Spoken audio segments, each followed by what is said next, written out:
ಹರಿಕಥಾಮೃತ ಸಾರ ಗುರುಗಳ ಕರುಣದಿಂದ ಪನಿತು ಪೇಳುವೆ ಪರಮ ಭಗವದ್ ಭಕ್ತರಿದನಾದರದಿ ಕೇಳುವುದು. ಕಡು ಕರುಣಿ ನೀನೆಂದರಿದು ಹೇರುಡಲ ನಮಿಸುವೆ ನಿನ್ನಡಿಗೆ ಬೆಂಬಿಡದೆ ಪಾಲಿಸು ಪರಮ ಕರುಣ ಸಿಂಧು ಎಂದೆಂದು.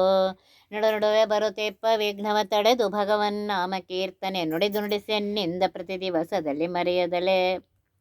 ಹರಿಭಕ್ತಿ ಸಾರದಲ್ಲಿ 79ನೇದು 79. ಅಳಿವ ಒಡಲನು ನೆಚ್ಚಿ ವಿಷಯಗಳಿಗೆ ಕಾತರನಾಗಿ ಮಿಗೆ ಕಳವಳಿಸಿ ಕಾಲನ ಬಳಿಗೆ ಹಂಗಿಗನಾಗಿ ಬಾಳುವರೆ. ತಿಳಿದು ಮನದಳು ನಿನ್ನ ನಾಮಾವಳಿಯ ಜಿಹ್ವೆಗೆ ತಂದು ಪಾಪವ ಕಳೆದು ಬಿಡುವುದೆಲೆ ಸುರಕ್ಷಿಸು ನಮ್ಮ ನನವರತ. ಹಿಂದಿನ ಪದ್ಯದಲ್ಲಿ ಏನು ಹೇಳಿದ್ರು? ದೇಹಕ್ಕೋಸ್ಕರ ಬಹುವಿಧ ಮೋಹದಲ್ಲಿ ಸಿಕ್ಕಿ ಹಾಕಿಕೊಂಡು ಮುಕ್ತಿಗೆ ಹೊರಗಾಗಿ ನಾನಾ ವಿಷಯಕ್ಕೆ ಒಳಗಾಗಿ ಈ ಸಂಸಾರದಲ್ಲಿ ಬಿದ್ದು ಮೋಹಗೊಂಡು ಬಿದ್ದು ಅಂತಹ ಹುಚ್ಚು ಮನಸ್ಸು ಬುದ್ಧಿಹೀನನಾದ ಮನುಷ್ಯನಪ್ಪ ನಾನು. ನನ್ನನ್ನು ನೀನು ರಕ್ಷಿಸು ಪರಮಾತ್ಮ ಅಂತ ಬೇಡ್ಕೊಂಡ್ರು.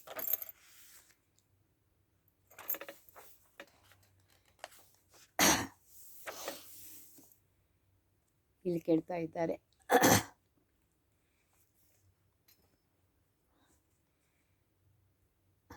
ಅಳಿವ ಒಡಲನ್ನು ನೆಚ್ಚಿ ನಾಶವಾಗುವಂತಹ ಈ ದೇಹವನ್ನೇ ನಂಬಿ ವಿಷಯ ಸುಖಕ್ಕೆ ಕಾತರನಾಗಿ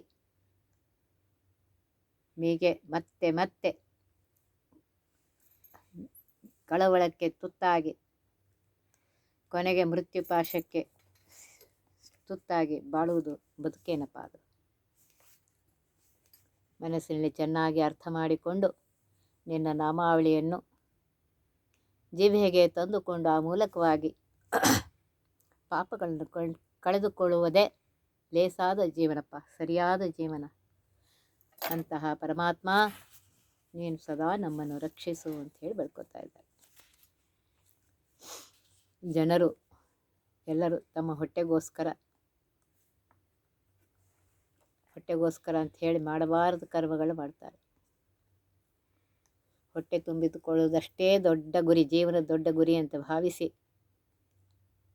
ವಿಷಯ ಸುಖದ ಹತ್ರ ಹೋಗ್ತಾರೆ. ಅದರ ಪರಿಣಾಮ ಏನು? ಏನೂ ಇಲ್ಲ, ಕೊನೆಗೊಂದು ದಿವಸ ಹೋಗೋದು. ಆದ್ದರಿಂದ ಅದರ ಬಗ್ಗೆ ವೈರಾಗ್ಯವನ್ನು ಹೊಂದಿ ಪರಮಾತ್ಮನ ನಾಮವನ್ನು ಉಚ್ಚರಿಸುತ್ತಾ ಪಾಪವನ್ನು ಪರಿಹಾರ ಮಾಡಿಕೊಂಡು ಉದ್ಧಾರವಾಗುವುದೇ ನಿಜವಾದ ಒಳ್ಳೆಯ ದಾರಿ ಅಂತ ಹೇಳಿ ಹೇಳ್ತಾ ಇದ್ದಾರೆ. ಇಲ್ಲೇನು ಹೇಳ್ತಾ ಇದ್ದಾರೆ ಅಂದರೆ, ಹೆಚ್ಚಿನ ಜನರು ಹೊಟ್ಟೆಪಾಡು ಅಂತ ಹೇಳಿ ಮತ್ತೆ ಮತ್ತೆ ಅದನ್ನೇ ಹೇಳ್ಕೊಳ್ತಾ ಅದಕ್ಕಾಗಿಯೇ ತಮ್ಮ ಬದುಕು ಇದೆ ಅಂತ ಹೇಳಿ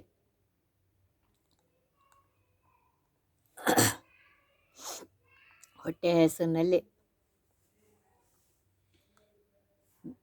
ಎಲ್ಲ ಭೋಗಗಳಿಗೋಸ್ಕರ ಒದ್ದಾಡ್ತಾರೆ. ಕನಕದಾಸರು ಒಂದು ಕಡೆ ಹೇಳಿದ್ದಾರೆ, ಎಲ್ಲರೂ ಮಾಡೋದು ಹೊಟ್ಟೆಗಾಗಿ, ಗೇಣು ಬಟ್ಟೆಗಾಗಿ ಅಂತ. ಎಲ್ಲರೂ ಮಾಡೋದು ಅದಕ್ಕೋಸ್ಕರನೇ, ಹೊಟ್ಟೆಗೋಸ್ಕರನೇ ಮಾಡ್ತಾ ಇದ್ದಾರೆ.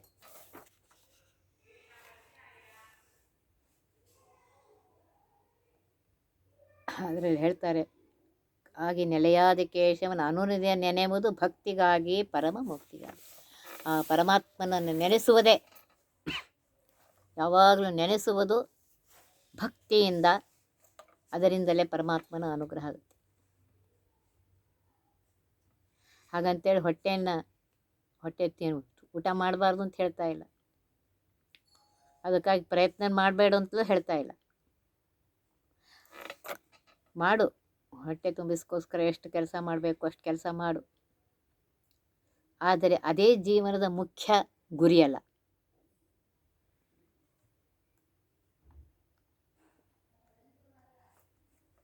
ಈಗ ವಿದ್ಯಾರ್ಥಿ ಓದಲಿಕ್ಕೆ ಅಂತ ಹೇಳಿ ಕಾಲೇಜಲ್ಲಿ ಹಾಸ್ಟೆಲ್ ಒಳಗಿರ್ತಾನೆ. ಹಾಗಂತೇಳಿ ಊಟ ತಿಂಡಿ ಮಾಡಬೇಡ ಅಂತ ಹೇಳ್ತಿಲ್ಲ. ಅವು ಊಟ ತಿಂಡಿ ಇಲ್ಲದೆ ಬದುಕಲಿಕ್ಕೂ ಆಗೋದಿಲ್ಲ. ಆದರೆ ಅವುಗಳಿಗಷ್ಟೇ ಗಮನ ಕೊಟ್ಟು ಓದೋದನ್ನು ಬಿಟ್ಟರೆ ಜೀವನ ಹೇಗಾಗತ್ತೆ? ಊಟ ಉಪಚಾರದ ಗುರಿಯನ್ನು ವಿದ್ಯಾರ್ಜನೆ ಆಗಬೇಕು ಹೊರತು ಅದು ವಿಲಾಸವಾಗಬಾರ್ದು. ಅದರಂತೆ ಸಾಧಕನಾದವನು ತನ್ನ ಬದುಕಿಗೆ ಅಗತ್ಯವಾದಷ್ಟು ಸಂಪಾದನೆಯನ್ನು ಮಾಡಬೇಕು. ಸಂಪಾದನೆಯನ್ನು ಸಾತ್ವಿಕ ಮಾರ್ಗದಲ್ಲಿ ತನ್ನ ವರ್ಣ ಹಾಗೂ ಆಶ್ರಮಗಳಿಗೆ ವಿಹಿತವಾದ ರೀತಿಯಲ್ಲಿ ಮಾಡುವುದು ತಪ್ಪಲ್ಲ. ಆದರೆ ಅದನ್ನೇ ಗುರಿ ಅಂತ ತಿಳಿದುಕೊಂಡು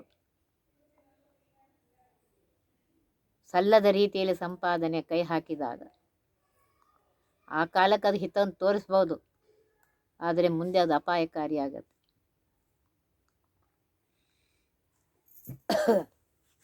ಆದ್ದರಿಂದ ಹಾಗೆ ಮಾಡದೆ ಎಚ್ಚರ ನಿಜವಾದ ಸಾಧಕನಿಗೆ ಈ ಎಚ್ಚರ ಇರಬೇಕು. ಸಾಧಕನಿಗೆ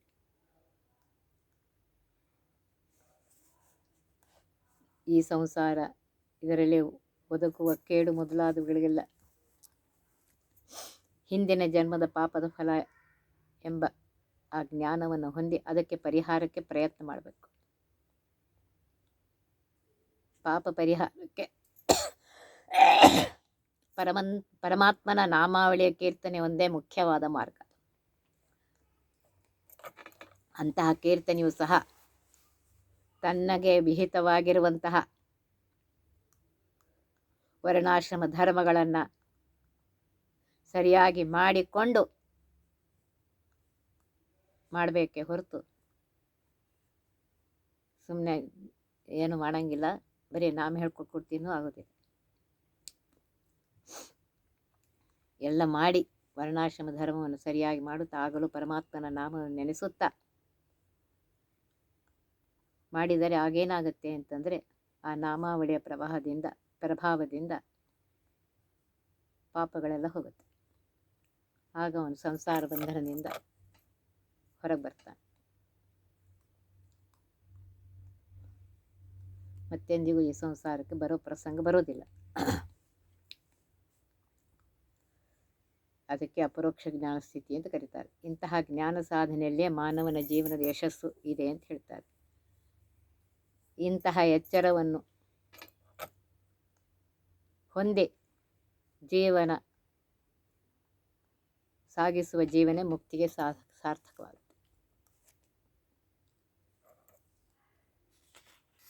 ಒಂದು ಕಡೆ ಕನಕದಾಸರು ಹೇಳ್ತಾರೆ, ಶರಣು ಹೊಕ್ಕೆ ನಯ್ಯ ಎನ್ನ ಮರಣ ಸಮಯದಲ್ಲಿ ನಿನ್ನ ಚರಣ ಸ್ಮರಣೆ ಕರುಣಿಸಯ್ಯ ನಾರಾಯಣ. ಕೇಶವನಾಮದಲ್ಲಿ ಹೇಳ್ತಾ ಇದ್ದಾರೆ, ನಾರಾಯಣನ ಹೆಸರು ತೆಗೆದುಕೊಳ್ಳುವಾಗ ನಿನಗೆ ಶರಣು ಬಂದಿದ್ದೇನೆ ಪರಮಾತ್ಮ, ನನ್ನ ಮರಣ ಕಾಲದಲ್ಲಿ ನಿನ್ನ ಸ್ಮರಣೆ ಬರುವಂತೆ ಮಾಡಪ್ಪ ಅಂತ ಹೇಳಿ ಬೇಡ್ಕೊತಾ ಇದ್ದಾರೆ. ಅದು ಯಾವಾಗ ಬರುತ್ತೆ ಅಂದರೆ ಸಂತತಂ ಚಿಂತೆಯೇ ಅನಂತಂ ಅಂತ್ಯಕಾಲೇ ವಿಶೇಷತಃ. ಸಂತತ ಚಿಂತನೆ ಮಾಡುವವರಿಗೆ ಅಂತ್ಯಕಾಲದಲ್ಲಿ ಬರುತ್ತದೆ. ಅದನ್ನು ತಿಳ್ಕೊಂಡು ಮಾಡುವಂತ ಈ ಪದ್ಯದಲ್ಲಿ ಹೇಳ್ತಾ ಇದ್ದಾರೆ. ವರುಷ ನೂರಾಯುಷ್ಯದರೊಳಗಿರುಳು ಕಳೆದೈವತ್ತೆರಳೈದ ತರಲಿ ವಾರ್ಧಕ್ಯ ಬಾಲ್ಯ ಕೌಮಾರದಲ್ಲಿ 30 ಇರದೆ ಸಂದದು ಬಳಿಕ 20 ವರ್ಷದೊಳಗಾದು ಅಂತಃಕರಣ ನಿನ್ನೊಳು ತೋರಿ ರಕ್ಷಿಸು ನಮ್ಮ ನನವರತ. ಮನುಷ್ಯನ ಆಯುಷ್ಯ 100 ವರ್ಷ ಅಂತ ಇಟ್ಕೊಂಡ್ರೆ ಅದ್ರಾಗೆ 50 ವರ್ಷ ರಾತ್ರಿ ಒಳಗೆ ಹೋಗುತ್ತೆ, ನಿದ್ದೆ ಒಳಗೆ ಹೋಗುತ್ತೆ. ಉಳಿದ 50ರಲ್ಲಿ ವೃದ್ಧಾಪ್ಯ, ಬಾಲ್ಯ ಹಾಗೂ ಕೌಮಾರದಲ್ಲಿ 30 ವರ್ಷ ಹೊರಟೋಗುತ್ತೆ. ಉಳಿದಿರೋದು ಎಷ್ಟು? 20 ವರ್ಷ. ಆ 20 ವರ್ಷ ಆಯುಷ್ಯದೊಳಗೆ ನನ್ನ ಮನಸ್ಸು ನಿನ್ನಲ್ಲಿ ಬರುವಂತೆ ಕರುಣೆ ಮಾಡು ಪರಮಾತ್ಮ ಅಂತ ಈ ಪದ್ಯದಲ್ಲಿ ಬೇಡ್ಕೊತಾ ಇದ್ದಾರೆ. ಕರುಣೆ ಮಾಡಿ ನಮ್ಮನ್ನು ರಕ್ಷಿಸಪ್ಪ ಅಂತ. ಬದುಕಿನ 100 ವರ್ಷಗಳ ಆಯುಷ್ಯ ಕಳೆಯುವ ರೀತಿಯಲ್ಲಿ ಈ ಪದ್ಯದಲ್ಲಿ ತಿಳಿಸುತ್ತಾ, ಅಂತಹ ಆಯುಷ್ಯ ಸಾರ್ಥಕ ಯಾವಾಗತ್ತೆ? ಪರಮಾತ್ಮನಲ್ಲಿ ಮನಸ್ಸನ್ನು ಇಟ್ಟಾಗ ಮಾತ್ರ ಸಾರ್ಥಕ ಆಗುತ್ತೆ. ಸಾಮಾನ್ಯವಾಗಿ ಮನುಷ್ಯನ ಆಯುಷ್ಯ, ಪೂರ್ಣ ಆಯುಷ್ಯ 100 ವರ್ಷಗಳು ಅಂತಿದ್ದರೆ ಅದರಲ್ಲಿ 50 ವರ್ಷ ರಾತ್ರಿಯಲ್ಲೇ ಹೊರಟೋಗುತ್ತೆ. ಆವಾಗೇನು ಸಾಧನೆ ಆಗೋದಿಲ್ಲ. ಇನ್ನು 50 ವರ್ಷಗಳಲ್ಲಿ ಬಾಲ್ಯ, ಕೌಮಾರ, ವೃದ್ಧಾಪ್ಯದಲ್ಲಿ 30 ವರ್ಷ ಕಳೆದು ಹೋಗುತ್ತೆ. ಇನ್ನು ಉಳಿದಿದ್ದೆಷ್ಟು? 20 ವರ್ಷ. ಮೇಲ್ನೋಟಕ್ಕೆ ಆಯುಷ್ಯದ ಲೆಕ್ಕ 100 ಅಂತ ಇಟ್ಕೊಂಡ್ರು ಸಾಧನೆಗೆ 20 ವರ್ಷಗಳಿರೋದು. ಆದ್ದರಿಂದ ಯಾವ ಕಾರಣಕ್ಕೂ ಸತ್ಕಾರ್ಯಕ್ಕೆ ವಿಳಂಬವನ್ನು ಮಾಡದೆ ಪರಮಾತ್ಮನಲ್ಲಿ ಮನಸ್ಸನ್ನು ಇಟ್ಟು ಜೀವನವನ್ನು ಸಾರ್ಥ ಮಾಡಿಕೊಳ್ಳಬೇಕು ಅಂತ ಅರ್ಥ ಹೇಳ್ತಾ ಇದ್ದಾರೆ. ಹಗಲು ಹೊತ್ತಿನಲ್ಲೂ ನಿದ್ದೆ ಮಾಡೋರಿದ್ರೆ ಅವ್ರಿಗೆ 50 ವರ್ಷ ಅಲ್ಲ 75 ವರ್ಷ ಹೊರಟೋಗುತ್ತೆ. ಭಾಗವತದಲ್ಲಿ ಹೇಳಿದ್ದಾರೆ ಸಪ್ತಮ ಸ್ಕಂದದಲ್ಲಿ, ಪುಂಸೋ ವರ್ಷಶತಂ ಹ್ಯಾಯುಸ್ತದರ್ಧಂ ಚಾಜಿತಾತ್ಮನಃ ನಿಷ್ಫಲಂ ಯದೌಸೋ ರಾತ್ರ್ಯಾಂ ಶೇತೆ ಅಂಧಂ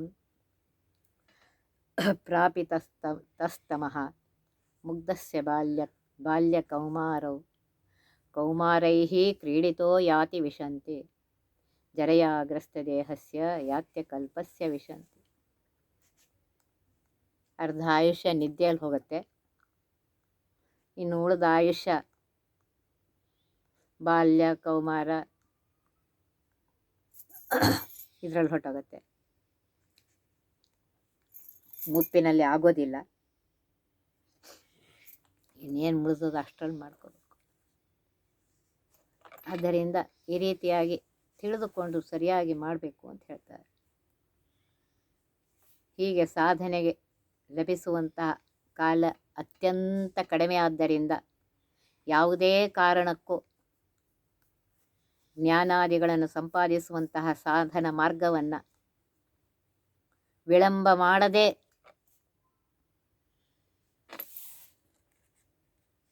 ಅದರಲ್ಲಿ ತೊಡಗಬೇಕು ಅಂತ ಹೇಳಿ ಹೇಳ್ತಾ ಇದ್ದಾರೆ. ಊರು ತನಗೊಂದಿಲ್ಲ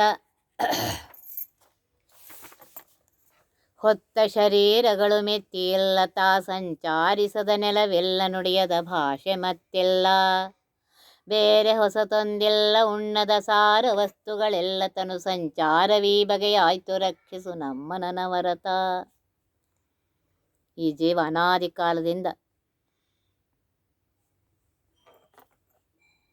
ತನ್ನ ಜೀವನದಲ್ಲಿ ಜನಿಸಿ ಬರದೇ ಇರುವಂತಹ ಊರು ಯಾವುದೂ ಉಳಿದಿಲ್ಲ. ಅವನು ತಾಳಿದಂತಹ ಶರೀರಗಳಿಗೆ ಮಿತಿಯೇ ಇಲ್ಲ. ಬ್ರಹ್ಮಾಂಡದಲ್ಲಿ ಅವನು ಸಂಚರಿಸುವಂತಹ ನೆಲವೂ ಇಲ್ಲ. ನುಡಿಯದ ಹೊಸ ಭಾಷೆ ಎಂಬುದೂ ಇಲ್ಲ. ಹೊಸದಾಗಿ ಯಾವುದೂ ಉಳಿದುಕೊಂಡಿಲ್ಲ. ತಿನ್ನದೇ ಇರುವಂತಹ ಸಾರ ವಸ್ತುಗಳೂ ಇಲ್ಲ. ಹುಟ್ಟು ಸಾವುಗಳ ರೂಪವಾಗಿರುವಂತಹ ಈ ದೇಹ ಸಂಚಾರ ಈ ಥರಾಗಿ ನಡೀತಾ ಇದೆ. ಪರಮಾತ್ಮ ನೀನು ನಮ್ಮನ್ನು ಯಾವಾಗಲೂ ರಕ್ಷಿಸಪ್ಪ ಅಂತ ಹೇಳಿ ಬೇಡ್ಕೊತಾ ಇದ್ದಾರೆ. ಜೀವನ ಸಂಸಾರ ಅನಾದಿಯಿಂದ ಇರುವಂಥದ್ದು. ಇದರಿಂದಾಗಿ ಹುಟ್ಟು ಸಾವುಗಳ ರೂಪವಾದ ಸಂಸಾರ ಕ್ರಿಯೆ ನಡೆಯುತ್ತಲೇ ಇರ್ತದೆ. ಇದರಿಂದಾಗಿ ಖಚಿತವಾದ ಒಂದು ನೆಲೆ ಎಂಬುದು ಜೀವನಿಗಿಲ್ಲ. ಅದರಂತೆ ಅವನು ಹೊಂದದ ಶರೀರವೂ ಇಲ್ಲ. ಅವನು ಸಂಚಾರ ಮಾಡದೇ ಇರುವಂತಹ ಸ್ಥಳವೂ ಇಲ್ಲ. ನುಡಿಯದೇ ಇರುವಂತಹ ಭಾಷೆಯೂ ಇಲ್ಲ. ತಿನ್ನದೇ ಇರುವಂತಹ ವಸ್ತುಗಳೂ ಇಲ್ಲ. ಹೀಗೆ ಜೀವನ ಅನುಭವಕ್ಕೆ ಯೋಗ್ಯವಾದ ಸಕಲ ಸ್ಥಳ ಮೊದಲಾದವುಗಳ ಅನುಭವವನ್ನು ಹೊಂದಿರ್ತಾನೆ. ಆದ್ದರಿಂದ ಇಂಥ ಘೋರ ಸಂಸಾರದ ಬಗ್ಗೆ ಈ ಜೀವ ವಿರಕ್ತಿಯನ್ನು ಹೊಂದಿ ಶಾಶ್ವತ ನೆಲೆ ಎನಿಸಿರುವಂತಹ ವಿಷ್ಣು ಲೋಕವನ್ನು ತಲುಪುವ ಬಗ್ಗೆ ಸಕಲ ಸುಜೀವಿಗಳು ಬದ್ಧ ದೀಕ್ಷಿತರಾಗಬೇಕು ಅಂತ ಹೇಳಿ ಹೇಳ್ತಾ ಇದ್ದಾರೆ.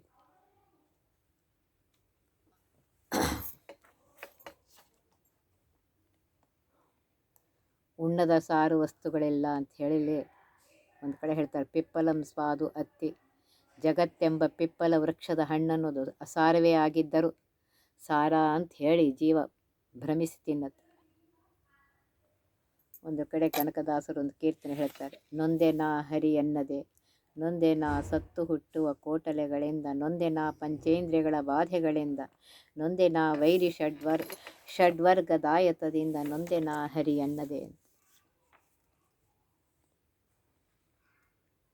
ಹೀಗೆ ಹೇಳ್ತಾರೆ. ತಾಯಿಯ ಹೊಟ್ಟೆಯಲ್ಲಿ ತಂದೆ ಇದರಲ್ಲಿದ್ದೆ, ಆಮೇಲೆ ತಾಯಿ ಹೊಟ್ಟೆಗೆ ಬಂದೆ, ಅಲ್ಲಿ ಕೂತಿದ್ದೆ.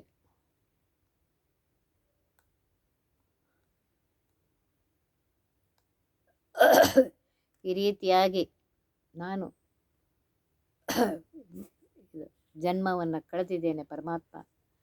ಅದೆಷ್ಟು ತಂದೆ ತಾಯಿಗಳು, ಅದೆಷ್ಟು ಊರುಗಳು, ಯಾವ ಊರಲ್ಲಿ ಬಂದೋ, ಎಷ್ಟು ಮಂದಿ ಮಕ್ಕಳು, ಹೆಂಡತಿ ಮಕ್ಕಳು, ಅವು ಹಿಂದೆ ಎಷ್ಟು ಕುಲಗಳಾಗಿವೆಯೋ, ಎಷ್ಟು ಗೋತ್ರಗಳಾಗಿದೆಯೋ, ಎಷ್ಟು ಹೆಸರುಗಳಾಗಿದೆಯೋ, ಅದೆಷ್ಟು ಸುಖ ದುಃಖ ಅನುಭವಿಸಿದ್ದೇನೋ ಗೊತ್ತಿಲ್ಲಪ್ಪ. ಹಿಂದೆ ಕಾಯ್ದವ್ರು ಯಾರು, ಮುಂದೆ ನನ್ನನ್ನು ಕೊಲ್ಲೋರು ಯಾರು, ಅದನ್ನು ನಂಗೆ ಗೊತ್ತಿಲ್ಲ. ಇದೆಲ್ಲ ಪರಮಾತ್ಮ ನಿನಗೆ ಗೊತ್ತಿದೆ. ತಂದೆ ಸಿರಿಕಾಗಿ ನೆಲೆಯಾದಿ ಕೇಶವನ ಪದದಂಬವನ್ನು ಬಿಡನೈ. ಆದ್ದರಿಂದ ಪರಮಾತ್ಮ ನಿನ್ನ ಪಾದ ಕಮಲಗಳನ್ನು ಎಂದೂ ಬಿಡೋದಿಲ್ಲಪ್ಪ. ನಿನಗೆ ಶರಣು ಹೊಕ್ಕಿದ್ದೇನೆ, ನನ್ನನ್ನು ರಕ್ಷಿಸಪ್ಪ ಪರಮಾತ್ಮ ಅಂತ ಬೇಡ್ಕೊತಿದ್ದಾರೆ.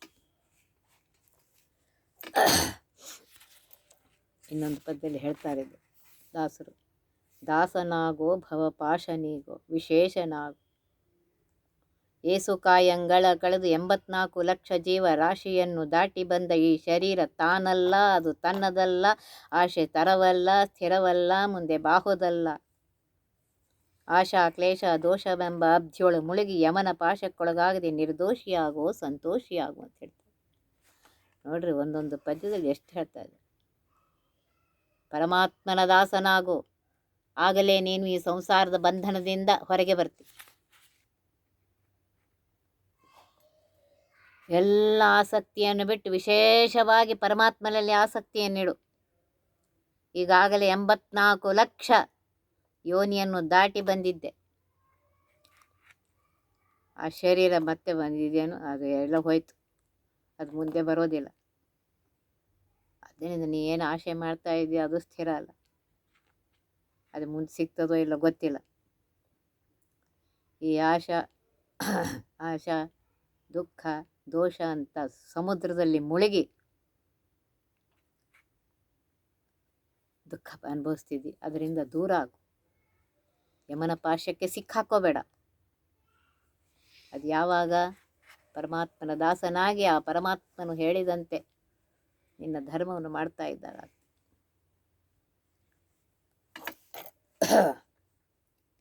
ಕಾಶಿ ಕಾಂಚಿ ಇತ್ಯಾದಿ ಎಲ್ಲ ದೇಶ ತಿರುಗಿ ಬಂದು, ರಾಮೇಶ್ವರ ಇತ್ಯಾದಿ, ಕೃಷ್ಣವೇಣಿ, ಗಂಗಾ, ಗೋದಾವರಿ, ತುಂಗಭದ್ರಾ, ಇದರೆಲ್ಲ ನಿದ್ ಮಾಡಿದ್ವಿ, ಉಪವಾಸ ಮಾಡಿದ್ವಿ, ಜಪತಪ ಮಾಡಿದ್ವಿ, ಹೋಮ ಮಾಡಿದ್ವಿ. ಇದು ಮಾಡುವಾಗ ಪರಮಾತ್ಮನ ನೆನೆಸ್ತೇನೋ, ವಾಸುದೇವನೆಂಬ ಒಳಗಿದ್ದ ಆ ಪರಮಾತ್ಮನ ನೆನೆಸ್ತೇನೋ, ಅವನನ್ನು ಸ್ಮರಣೆ ಮಾಡು. ಅವೆಲ್ಲ ಮಾಡಬೇಡ ಅಂತ ಹೇಳ್ತಾರೆ. ಪ್ರತಿ ಕ್ಷಣಕ್ಕೆ ಅವನ ಸ್ಮರಣೆ ಮಾಡು, ಆಗ ನೀನು ಮುಕ್ತನಾಗ್ತೀವಿ. ಆದ್ದರಿಂದ ಇಲ್ಲಿ ಹೇಳ್ತಾ ಇದ್ದಾರೆ,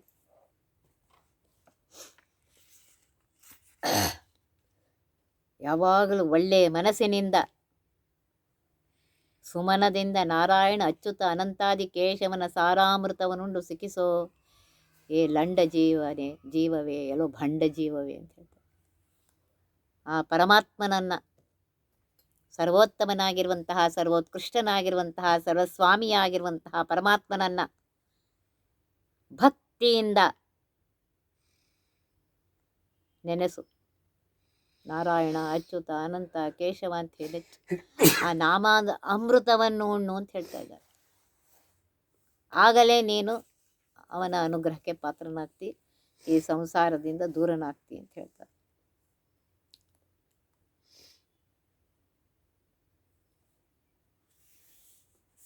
ಆದ್ದರಿಂದ ನೀನು ಮಾಡ್ತಾ ಇರೋದೆಲ್ಲ ಉದರ ಪೋಷಣೆಗಾಗಿ ಮದದಿಂದ ಚರಿಸಿದೆ ಅಂತ ಹೇಳ್ತಾ ಇದ್ದಾರೆ ಅವರು.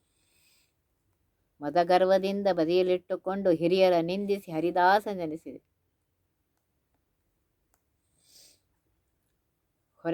ಹೊಟ್ಟೆಗಾಗಿ ಕೇರಿ ಕೇರಿ ಚರಿಸಿದೆ. ಕಾಲು ಗೆಜ್ಜೆಯ ಕಟ್ಟಿ ಮೇಲೆ ಕರತಾಳ ತಟ್ಟಿ ಶ್ರೀಲೋಲನ ಗುಣ ಪೊಗಳದಲ್ಲೇ ನೀ ಕುಣಿದು ಹೇಳ್ತಾ ಇದ್ದ. ನಾ ಎಲ್ಲ ಏನು ಮಾಡ್ತಾ ಇದ್ದೀನಿ ಅದು ಪರಮಾತ್ಮನಲ್ಲಿ ಭಕ್ತಿ ಇಲ್ಲದೆ, ಎಲ್ಲರೂ ಮಾಡೋದು ಹೊಟ್ಟೆಗಾಗಿ, ಗೇಣು ಬಟ್ಟೆಗಾಗಿ ಅಂತಾಯ್ತು. ಅದನ್ನು ಬಿಟ್ಟು ಹೊಟ್ಟೆಗೆ ಮಾಡಬೇಡ ಅಂತ ಹೇಳ್ತಾ ಇಲ್ಲ, ಹೊಟ್ಟೆಗೆ ಮಾಡು. ಆದರೆ ಪ್ರತಿ ಕ್ಷಣಕ್ಕೆ ಅವನನ್ನು ಭಜಿಸು. ಈ ದೇಹವನ್ನು ಕೊಟ್ಟವನು ಅವನೇ, ಮನೆಯನ್ನು ಕೊಟ್ಟವನು ಅವನೇ, ಬಂಧ ಬಳಗವನ್ನು ಕೊಟ್ಟವನು ಅವನೇ, ಹೊಟ್ಟೆಗೆ ಅನ್ನವನ್ನು ಕೊಡುವವನು ಅವನೇ, ಆ ತಿಂದ ಅನ್ನ ಜೀರ್ಣ ಮಾಡುವವನು ಅವನೇ. ಅದು ಪ್ರತಿ ಕ್ಷಣಕ್ಕೆ ಅವನನ್ನು ಸ್ಮರಣೆ ಮಾಡ್ತಾರೆ. ಅನುಭವಿಸ್ಬೇಡ ಅಂತ ಹೇಳ್ತಾ ಇಲ್ಲ. ಪರಮಾತ್ಮ ಕೊಟ್ಟಿದ್ರೆ ಅನುಭವಿಸು, ಆದರೆ ಅವನ ಸ್ಮರಣೆ ಅಹಂಕಾರ ಪಡದೆ, ಗರ್ವ ಪಡದೆ, ಪರಮಾತ್ಮನಿಂದ ಬಂದಿದೆ, ಇದು ಪರಮಾತ್ಮನಿಗೆ ಅಂತ ಹೇಳಿ ಅರ್ಪಿಸುತ್ತಾ ಅವನ ಸ್ಮರಣೆ ಮಾಡುತ್ತಾ ಅದನ್ನು ಇದು ಮಾಡು ಅಂತ ಹೇಳ್ತಾ ಇದ್ದಾರೆ. ಅದರಿಂದ ಸರಿಯಾಗಿ ತಿಳಿದುಕೊಂಡು ಮಾಡಿ, ನಿನ್ನ ಮನಸ್ಸಿಗೆ ಬಂದಂತೆ ಮಾಡೋದು ಬೇಡ ಅಂತ ಹೇಳಿ ಇಲ್ಲಿ ಹೇಳ್ತಾರೆ.